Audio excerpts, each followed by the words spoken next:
This episode of the Modern Therapist Survival Guide is brought to you by Healthcasters. The Healthcasters is a podcasting course and community designed for therapists in private practice and therapists turned coaches and consultants that supported the successful launch of over 270 podcasts. Learn more about the Healthcasters at sellingthecouch.com/join the Healthcasters and enter the promo code Therapy Reimagine at checkout for $100 off the listed price. Listen at the end of the episode for more information about Healthcasters. You're listening to the Modern Therapist Survival Guide, where therapists live, breathe, and practice as human beings. To support you as a whole person and a therapist, here are your hosts, Curt Widhalm and Katie Vernoy. Welcome back, Modern Therapists. This is the Modern Therapist Survival Guide. I'm Curt Widhalm with Katie Vernoy, and this is the podcast that deals with all things therapists, the things that we do, the things that we don't do, the things that we make up that other people think about us, and how to deal with those kinds of things. And today we are joined by the world's foremost expert on imposter syndrome, who is going to teach us about everything. It's just kind of our fun way of leading into imposter syndrome jokes. So up to you to believe this or not. Patrick Casale, he's one of our Therapy Reimagine 2021 speakers. He's an LCMHC and an LCAS, and here to talk to us about imposter syndrome. Thanks for spending some time with us today. Curt and Katie, thanks for having me. And that just made me have even more imposter syndrome. So thank you for that. No pressure at all. And what we do is then we also add the wonderful task of answering this question right when you come on. Who are you and what are you putting out into the world? Who do you think you are? Who do you think you are? What gives you the right? I'm a big Office fan, Curt, so we can get along now. So I live in Asheville, North Carolina, and own a group practice here in town. And I also own a private practice coaching and building business that helps therapists take the leap from agency jobs and start their own businesses. That is such a needed service because I think, as most of our listeners know, I was in community mental health for a very long time. And when I ejected from that system, I definitely would have wanted your support, Patrick. So one of the questions that we ask everyone is, what do you think therapists often get wrong? And I'm going to put that more specifically to when they're moving from an agency job to private practice. What do you think they typically get wrong? That is such a good question. There's so much to answer to that question too. I'll tell you some of the things that I typically see that is pretty consistent. The lack of belief that they can be successful, that nobody is going to pay them for their services, that nobody makes it on their own, that they have to take insurance to get clients. And a lot of therapists just obviously don't understand business, right? Because they never had formal business training or marketing training. And that is really problematic when starting a business.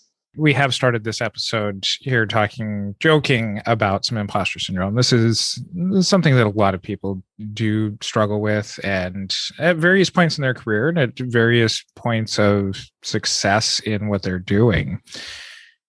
How did you become interested in imposter syndrome in this whole process? Because part of what you're describing is, people facing some of these realities of having a lot of credentials, having a lot of experience that would say, the only difference is that you're coming to see me in an office that I pay the rent for rather than in somebody else's office that they're paying the rent for.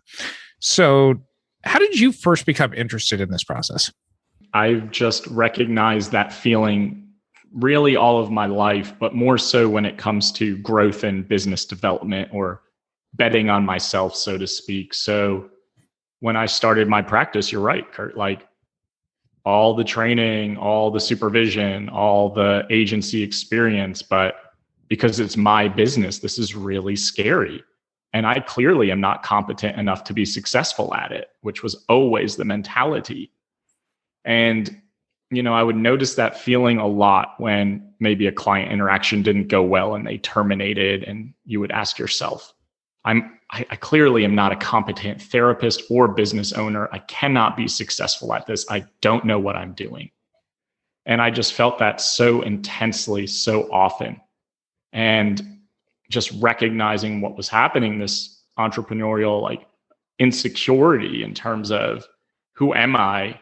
How am I actually able to be hired to provide a service when I don't even think that I'm good at it? And that would happen just so often. And I would process that with my own therapist. And that definitely helped, but it doesn't make it go away.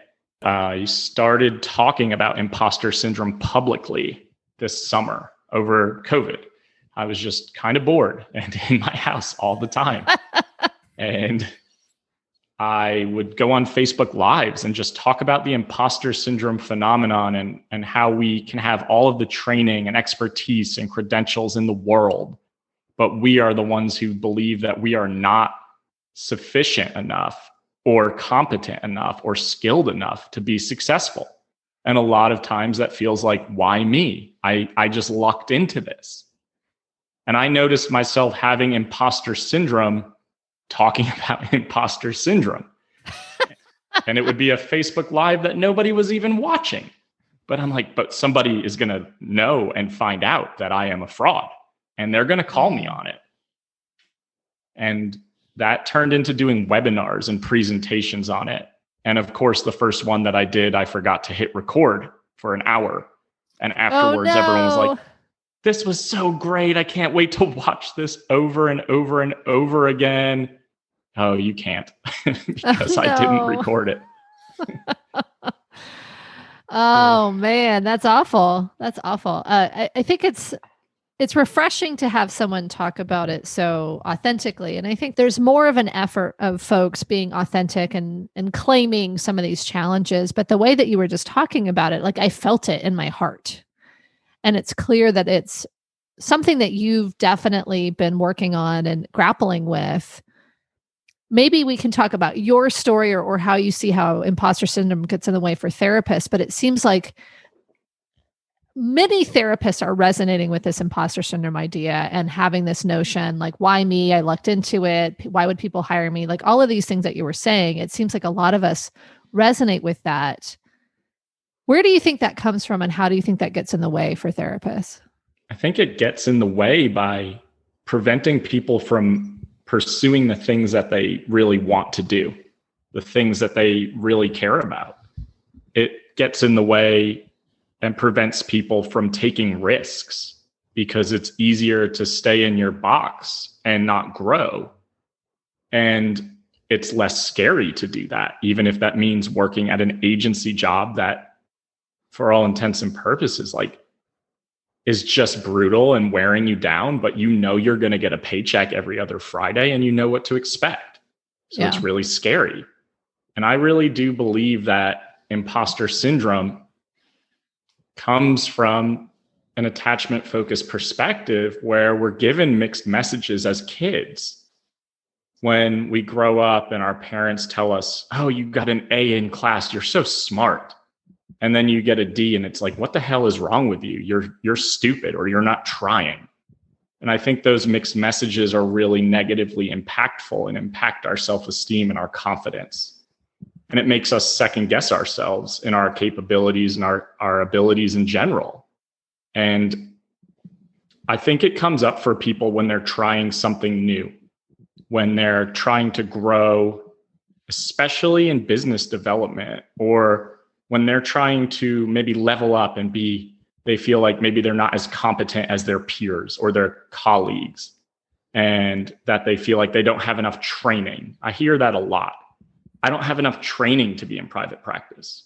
Why would somebody hire me if somebody else offers EMDR therapy and I don't? Like, those are the things that I feel like really hold us back from pursuing the things that really allow us to do fantastic work in these types of fields. So what's the answer for a lot of people facing these issues? What do you suggest that people work on so that way they can regain their confidence back? We can't go back and fix what our parents said to us or any of those mixed messages that we've had in the past. What do you suggest to people to feel the confidence to get past some of these lingering doubts? Such a good question. And I don't think there's one specific answer, but I have several. I think embracing that fear and stepping into it, talking about it, putting it out to the world is really powerful, because it takes some of the power away from the stuff that feels really frightening and overwhelming. So you need to have a good support system to put this out there with.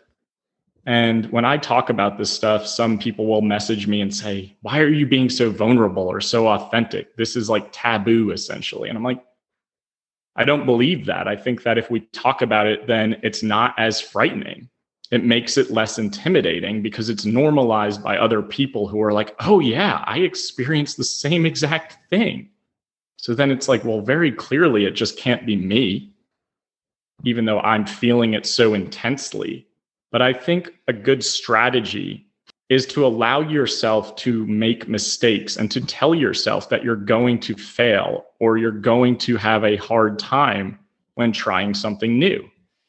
When we learn to ride a bike, we probably fall off a bunch of times before we learn how to ride. And we need to do the same thing in terms of creating growth, leaving your agency job, starting your private practice, starting your group practice, because you're going to make mistakes. And that's okay.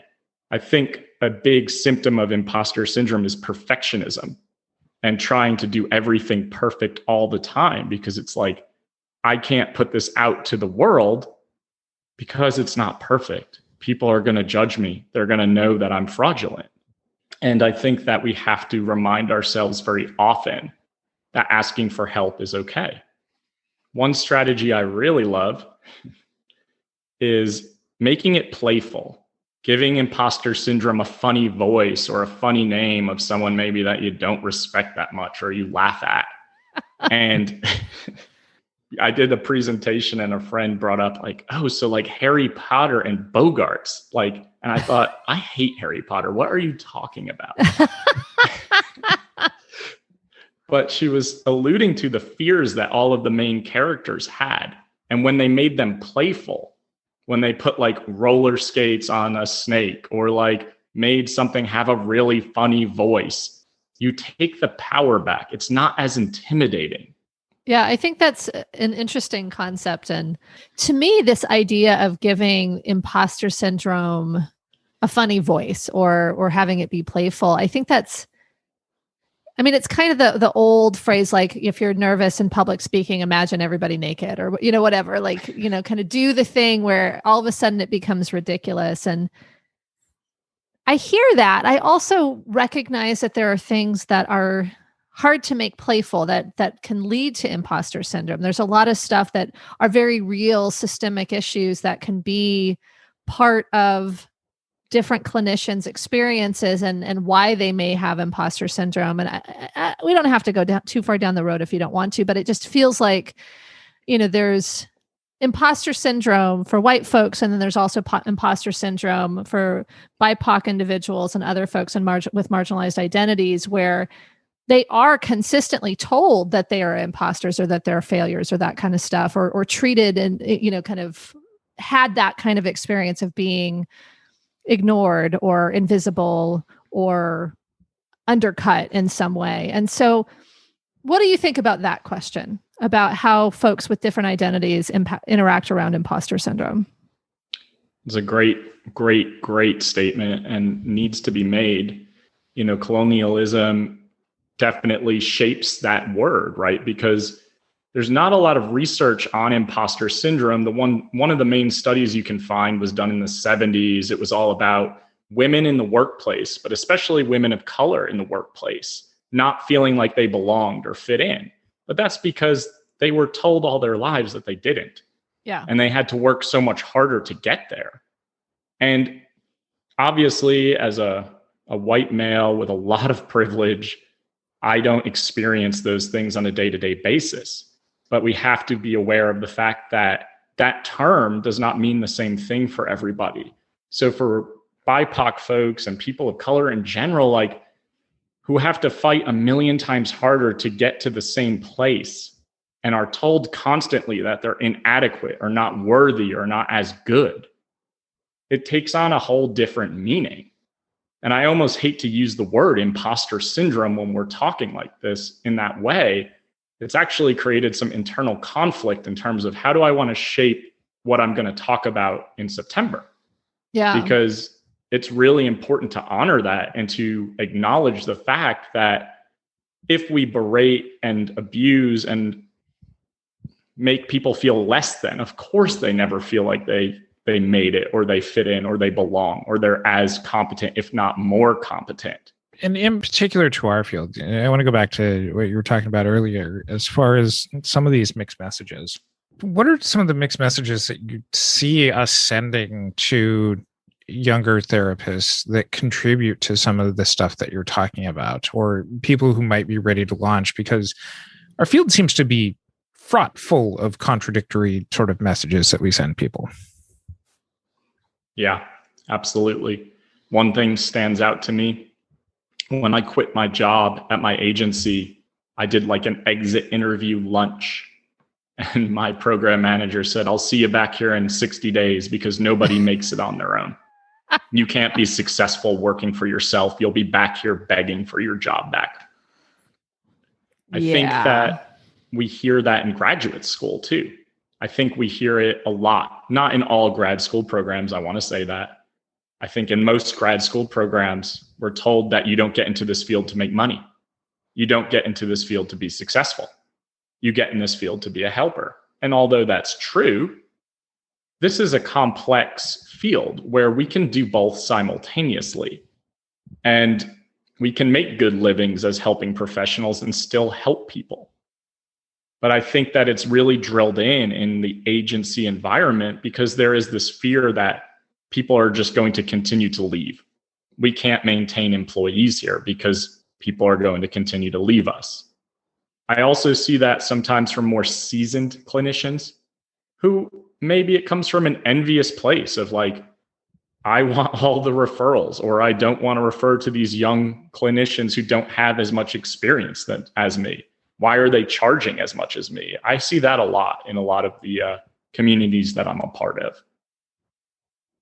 The young whippersnappers taking our referrals. Right. Our gerbs and our referrals. I'm trying to think of a nice way of saying that there's almost an entitlement of more seasoned people who've been in these positions of like, how dare you come in and do things better than me? Like that we really just have to continue to keep getting over ourselves. And, maybe part of it, does come from kind of that like scarcity mindset that a lot of clinicians kind of just pass on some of this imposter syndrome sort of thing. Like I've got to have my quarter of the market. And therefore, if the best way of me doing that is making you too anxious about your quarter of the market, like it's, especially here, the utilization of mental health services over the last year or so in the pandemic, like there's plenty of people who need our help. Like, and it should be something where to help not just, make this a multi-generational trauma within our field, that we can just kind of keep building each other up on this. Yeah, that's really well said. And speaking of, there's enough people that want our help. I mean, what's the running joke in our field, or not joke, the frustration that nobody calls clients back, right? So like, if that's a situation that's arising and there's more clients than clinicians to go around, we can all support one another's success. And I do believe in the abundance mentality. And that would be the same. I'll say that imposter syndrome prohibited me from starting my private practice and coaching business because I live in the same city as Allison in abundance, right? So how can anyone ever hire me if Allison per year exists here? It's the mentality that we can all be successful because we all have different voices. We all have different approaches and styles. And I think that's really important for young clinicians to remember that there's room for everybody.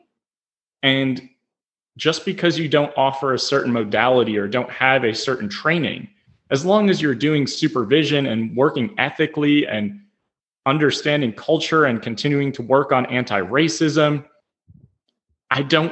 understand why we can't have more private practice clinicians who feel like they can also be successful, that we don't have to like work ourselves into burnout mode before we can suddenly jump ship and become like therapist wizards and leave the agency world behind. Jumping ship and becoming therapist wizards. I love it.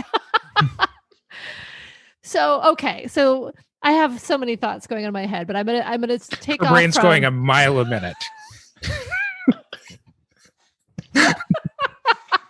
At least a mile a minute. At least a mile a minute. But you know that's 60 miles per hour. So anyway. Okay. So let's talk about this becoming a therapist wizard. Jumping ship. Because I think that there's a lot of folks who listen to our podcast, and we even had Marissa on, and she was talking about her listening as she was driving around in public mental health, listening to the podcast, and deciding then and there that she was going to make the leap when she could. And we don't actually have an episode on how do you do this? Like, how do you leave community mental health and move out into private practice? So now that they're ready, because they've listened, they've decided, I am going to fight imposter syndrome and become a therapist wizard. What do they need to consider, or what are the logistics for moving from private practice to public or community mental health? You're cracking me up. I've done some videos on that. You know, how do I know when I'm ready to leave my agency job? When will I know that it's like the best decision, right? And there's never an absolute certainty that you're going to leave and that things are going to work out perfectly. If that was the case, everybody would do it. But I think that, you know, when you start to question what else is there, you start to have this internal dialogue of, why did I go to grad school for this? Because this is not enjoyable. This is not something that lights me up every morning to come here and work 50 hours a week and be on call and be in crisis all the time. Maybe I'll go back to working at Starbucks. Like, that's got to be better than this. I think when you start to really question what else is out there, how else can you make a living? I think that if your value system aligns with autonomy and freedom and travel and movement and not being micromanaged, then you need to start considering it. And there's never going to be a certain amount of clients or a certain amount of money coming in for private practice to be a sure thing to leap out of that agency job. I encourage therapists to do anything they can to get out of the agency world to start their practices, including go drive for Uber Eats as you continue to build your practice. Like, you can still make money, and it doesn't have to be at a community mental health agency if you're at the point of no return. So once your mental health, your physical health, your burnout starts kicking in, it's too late. You've waited too long. We all know the people who work in community mental health who putter around the halls, who are like lifers and have never left and are miserable. You don't want to be that person. It depends. Everyone's situations are so different, right? Like financial situations, partnerships, lack of partnerships, whatever the case may be. I just knew it was time when my physical health started failing. I ended up in the hospital from stress. Like, I was done. I wasn't going to be a therapist anymore when I decided to leave. And I never thought I would be successful in private practice. That never crossed my mind. It never was even a thing that I thought about. I think when we're in the thick of it and in crisis all the time, we can't think about other opportunities or possibilities. So I would say this: if you are considering leaving and going into private practice, ask yourself why. If you value things about entrepreneurship, autonomy, making your own decisions, your own schedule, seeing the clients the way you want to see them, when you want to see them, it's probably for you. Now it's just about how to put the pieces in place. And whether that means leaving to go to a group practice to get some feelers out there and feel a little bit more comfortable, sure. I think that's a great middle ground. I don't know if there's ever a certain like box you check for a number of clients or amount of money you're bringing in, though. And I think a lot of people want to know that like magic number. And I can say that I started a practice at night and I found myself networking on my lunch hours. And I found myself taking PTO to go to my private practice and feeling so energized in the evening after working 50 hours a week, sitting in my chair in my office, paying my rent, getting my phone calls. Like, it just felt so empowering. And I built myself up to 15 clients, felt confident, put a 90-day notice in because, my agency needed me. They needed me around as a supervisor. As soon as I worked that notice out, 10 of those 15 clients left on vacation, went back to school, moved out of the state. And I questioned it. And I was like, what did I just do? Oh, that's tough. It was tough. So what did you do? Don't leave us hanging. I networked a lot. I blogged a lot. I embraced free time because I kept thinking, this is why you did this. You wanted free time in your schedule, and now you have it and you feel scared. And I remember going to lunch with a colleague here in town and making the comment of, well, if this doesn't work out, I can always go back to my agency job. And she was like, absolutely not. That's never an option. Do not think that way or you will fail. When I stopped thinking that way, I realized that I opened up space and energy and started to believe that I could become successful. And I believe that networking is one of the most important things you can do to build a successful private practice. Sometimes in hearing some of these conversations, there's a percentage of this that does really come from privilege. Not everybody's going to be able to take that monetary leap. Some people's situations, whether it's their home life, their student loan bills, any of this kind of stuff that keeps them stuck into one of these jobs. And yet they're still dreaming, they're still believing that they've got these steps. Hearing stories like, oh, I worked out my 90 days and then 2/3 of my caseload just went away. What helps people in those situations that might not be quite there yet, but are also maybe teetering to the, I'm going to be stuck in this position forever? I'd say join a group practice.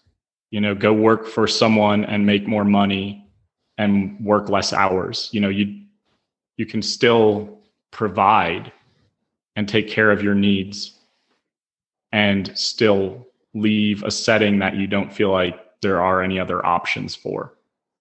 You can work for some of these, I don't even want to say it out loud, these EAP contracts and these online organizations too. I don't love that mentality. I know y'all have done podcast episodes on it before.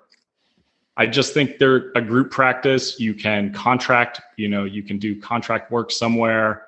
There are options. You can start your practice at night and on the weekends so it doesn't impact your day-to-day. You can start to dip your toe, right? Like, you don't have to just jump into it. You can simply step slowly into it and start to see how it feels. Work, see some clients on Saturdays. A lot of people do that at first. See some clients in the evenings. I think there are a lot of ways to do this and still maintain your day-to-day, your employment, the stuff that pays the bills, the student loan debt, the health insurance, everything that comes with it. And the recognition that not everyone's situation is the same. I understand your mixed reviews on some of these provider networks or some of the online things. And I think there are some good ones and some that are unscrupulous. So I think that regardless, whether it's a group practice or a provider network or EAPs or those kinds of things, you want to do the research, because you could end up doing an EAP that pays you very little. You could end up in a worse situation with an unscrupulous online provider. And I think it's important to be able to really plan your exit, recognizing that this is the first step. And I hear, thinking about it now, and I think about my escape from community mental health, the exhaustion that is already in place, and thinking about adding a full day of work or going somewhere after work in the evenings, and how overwhelming that seems. And so I think another piece of this is making sure that you kind of parse it down to the little tiny steps, so you can take just little tiny steps, have a clear goal, because even doing that, I feel like brings hope. Right? I mean, you get that hope of like, I have the plan. Maybe I'm having to work an extra hour or 5 hours or 10 hours a week. as you build up, but I have a plan. There isn't an exit.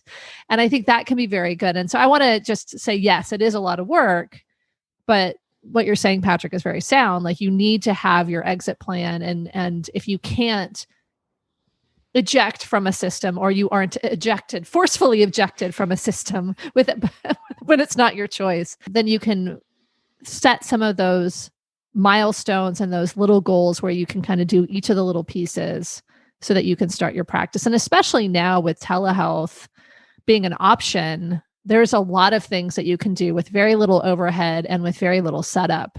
And so connecting with someone like Patrick might be a great idea if you're thinking you want to stick your toe into it, because you can set up in a day a whole practice. You don't have to like go look for offices or find forms. Like, you can just use the tools that are there. So I would recommend kind of thinking through what are the steps you can take, because having an exit plan is so different when you're looking at additional work.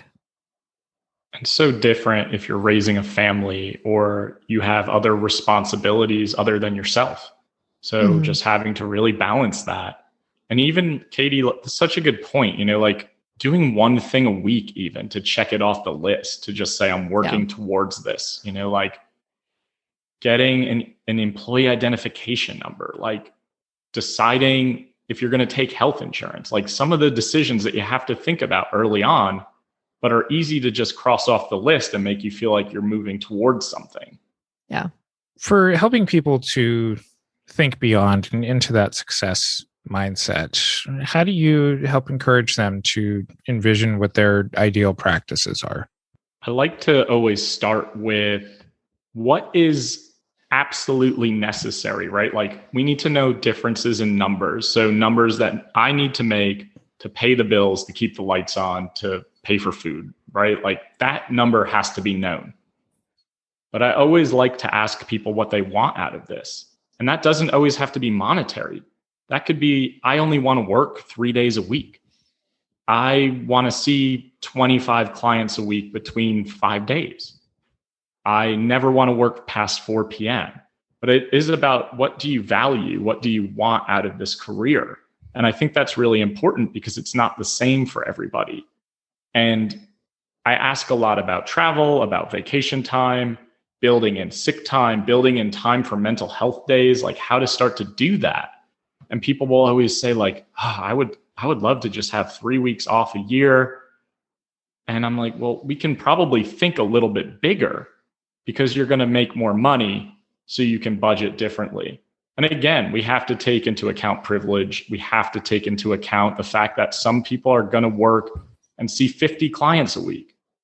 I'm not here to dictate that circumstance, but just to ask people, what do you want out of your business model? What do you want it to look like? Do you want more time for your family? Do you want less time for your family? Do you want, to have more hobbies? Do you want to read more? Coffee shop time? Do you want 4-day weekends, 3-day weekends? Like, everyone's goals are so different, but they're all so possible too. I'm privileged enough to take 12 weeks off a year and travel. I also have a partner that is able to support that. That's not going to look like that for everybody. So the biggest thing I get a lot is like, I want a 3-day weekend every week. I never want to work Fridays. So be it. Great. That's a great goal.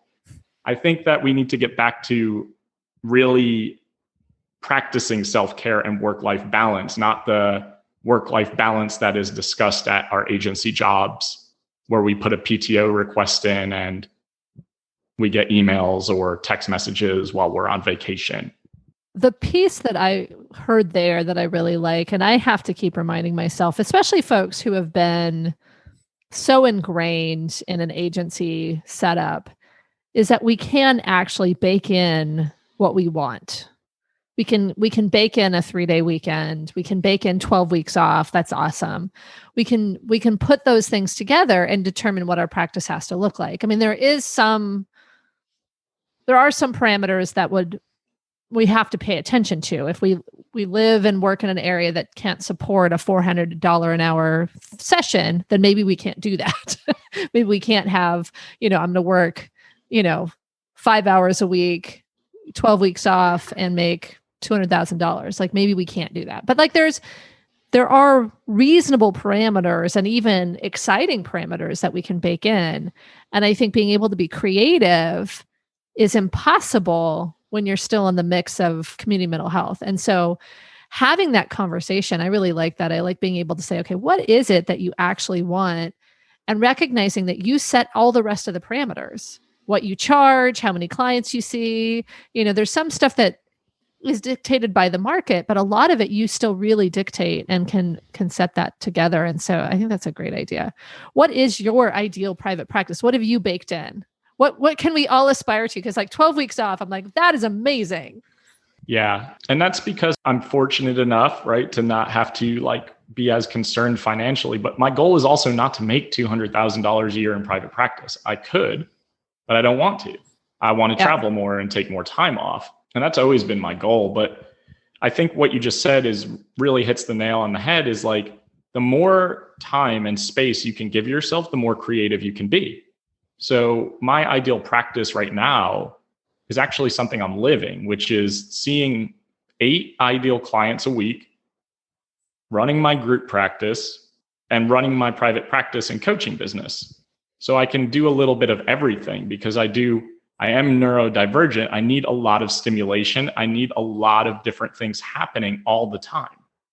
So I can not always be focused on clinical work. I can move into administrative work and leadership work and coaching work and do all of those things simultaneously. But that didn't happen right away. That took 4 years, 5 years to get to this point. But yeah, that is my ideal situation right now. Nice. Where can people find out more about you and all of the stuff that you're doing? They can find out about me at casalecoaching.com or at my Facebook group, All Things Private Practice.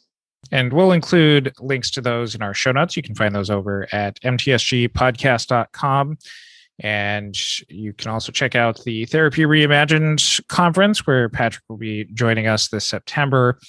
And you can find out more about that at therapyreimaginedconference.com for all of the latest updates, as well as following our social media. And we'll also include links to those in our show notes.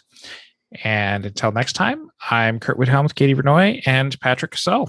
Thanks again to our sponsor, the Healthcasters. I wanted to tell you guys a little bit of what's included in the Healthcasters podcasting course. It includes simple step-by-step videos to take your podcast from idea to one that generates income when it launches. Also includes cheat sheets and templates Dr. Melvin Varghese uses for the Selling the Couch podcast, whether it's scripts to reach out to guests or templates to let guests know that a podcast is live. They recently released the podcast episode tracker. The simple sheet helps to keep your podcast episodes organized, whether you want to reference them later or repurpose them for content in the future. You can also choose to upgrade the purchase of the course to the community of over 250 other therapist podcasts. This includes monthly group one-on-one coaching calls with Melvin. And you can learn more about Healthcasters at sellingthecouch.com. Join the Healthcasters. Enter the promo code Therapy Reimagined at checkout for $100 off the listed price.